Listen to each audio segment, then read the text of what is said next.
Yeah, Dr. Dong! Woo!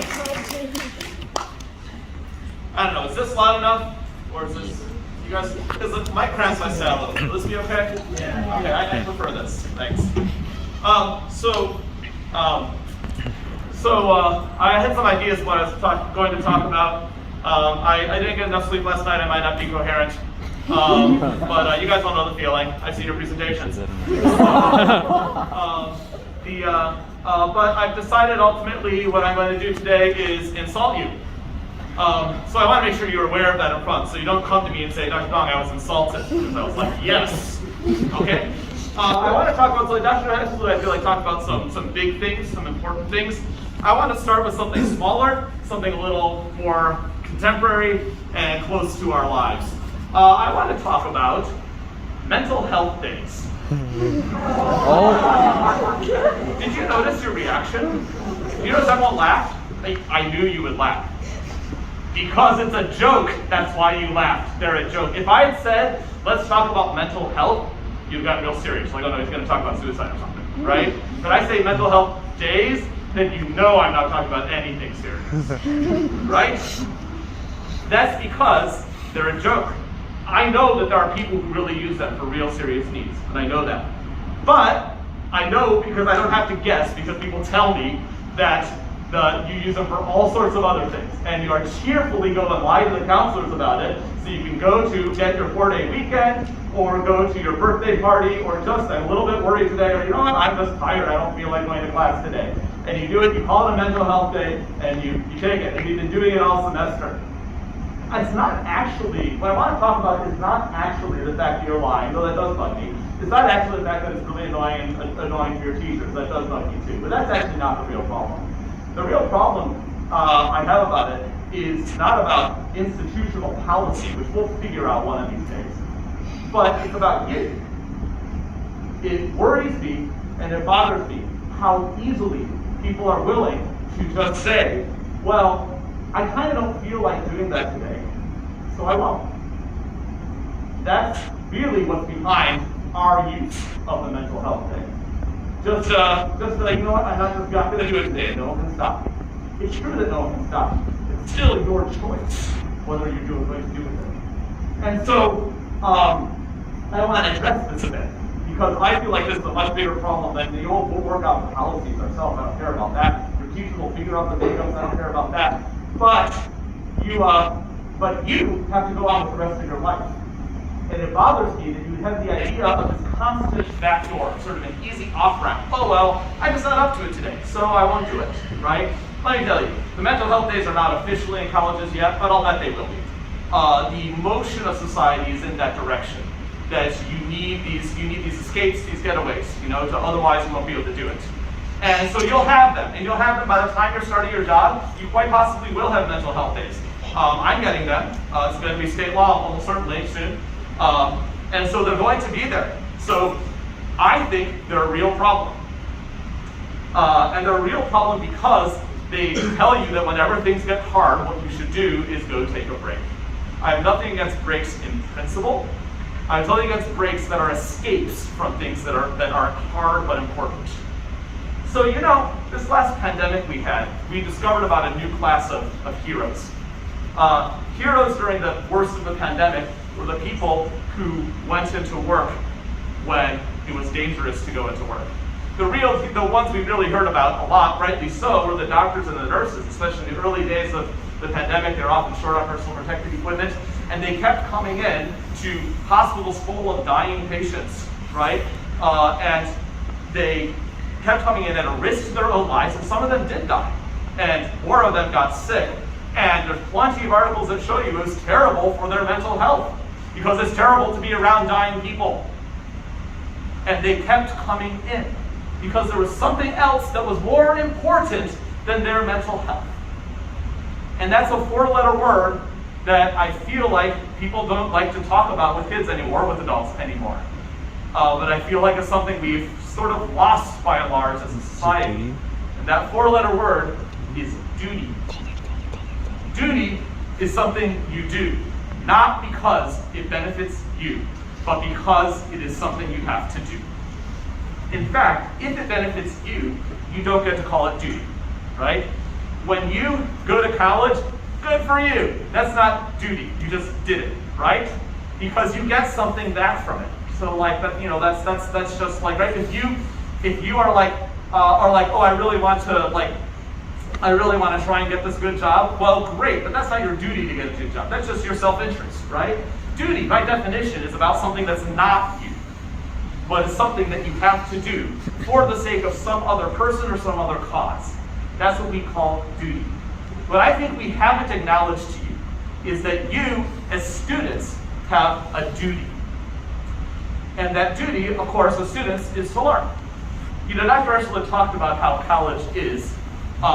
In college, you really have the option of whether you're going to learn. I argue that as long as someone else is paying for you, you are duty bound to use that money right. Actually, I argue that even if no one else is paying for you, you're still duty bound by signing up for the college to get an education from it. It's not that if you don't, someone will shoot you. It's that it is your duty to do it. So I'm not saying that it was your duty to go to your I don't know, your French 5 class that day, right? What I'm saying is that the attitude, the approach that whenever I don't want to do something, then hey, I won't do it and people can't stop me, is a violation of your actual duty. Can you get by? Of course you can get by. Can you make up the work? Of course you can make up the work. That's not what I'm talking about. But you have to have the ability to do things that you don't want to do. Or else I am looking at a room full of brilliant and talented and lazy and spoiled and useless students. Because, like Dr. Eshelin said, there are things that are coming that are a lot worse than a presentation in political theory. For example. And the downside of not being able to follow through on your duty is that underneath it all, you really never believe that you're able to do it. Because duty is closely related to responsibility.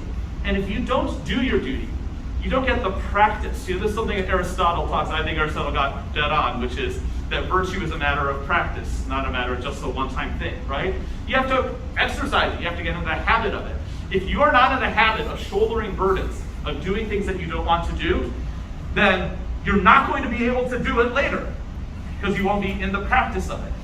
And that means that when actual difficult situations come up, you will feel inside yourself an insecurity that you'll actually be able to live up to it.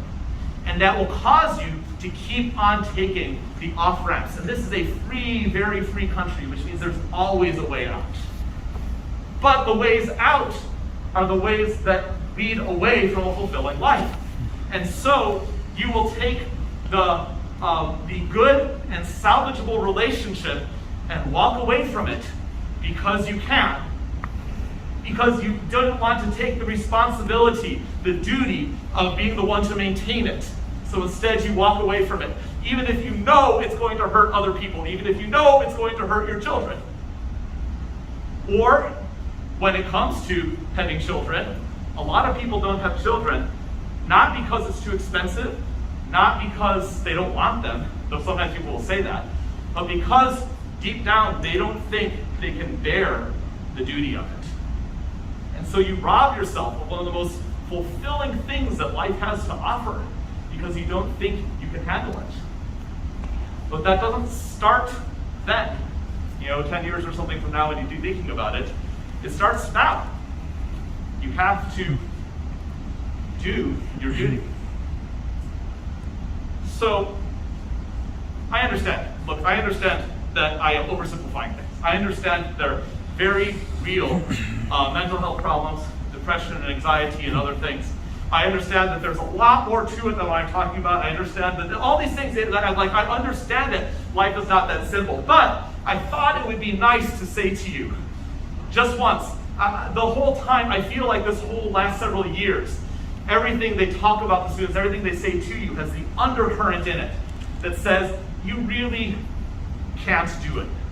You really aren't able. You need all this extra stuff, these extra supports, these extra ways out because you probably won't make it, right? And so we build in all these extra ways so that if you don't make it, you go, oh, well, I'll just take this way out here. So I thought it might be nice just for a change to tell you that you can do it. You are capable of it. You are able to do all the things that people load on you. It's hard. It's very hard, but you're able to do it. You don't need a mental health day. You actually can do it. And of course, sometimes you can't. And that's true, because accepting duty means inevitably accepting failure. And when you fail, you learn some of the more important things in life, like humility, like contrition, like apology, and grace and forgiveness that you don't deserve. And I've often found that people who never really go into something, who never really accept heavy responsibility, are the first people to criticize others and the last ones to offer forgiveness. But when you experience it, you will realize the value and the importance of what it means to have grace towards other people, and it will enrich your life. Well, I don't want to get too heavy on you all, because you might say Dr. Don, there's a lot more to that. What about the people who they work too hard and they should? Yeah, you're right. You're absolutely right. I have not given you the key to life. I have not solved the problems of the world. I have not just figured out this is how you should live your life, right? It's a lot more complicated than that. I cannot give you all the answers. I cannot give you guarantees. I can just give you my advice and my blessing. Because it's hard out there. Like Dr. Esplin said, life is hard. Even living in the most comfortable, richest country in the world, somehow life is always hard. And it's something that's not to be approached lightly. It will be difficult no matter what. But I do want to leave you with my blessing, that you would go and shoulder the duties that are before you and not shirk away from them.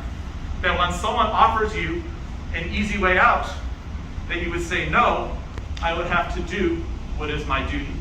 That in doing so, you would experience the fullness and richness that life has to offer. You would experience the difficulties and sorrows that life also has to offer. And that you would know what it is to do all things through Him who empowers you.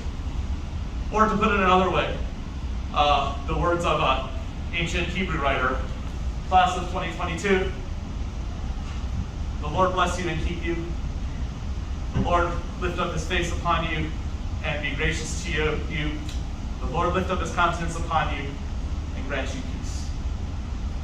This is the blessing I want to leave with you, because there's a lot of things ahead of you, and you'll need the help. At the same time, you're able to do it.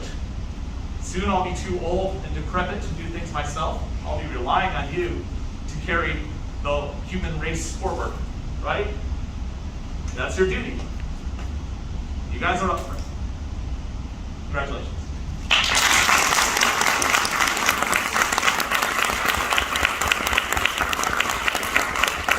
Oh my God, that was so good. That was so good. That was so good. Oh my God.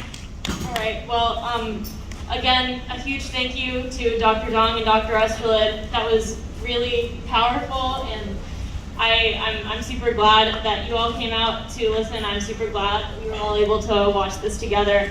Have a good day, and thanks again.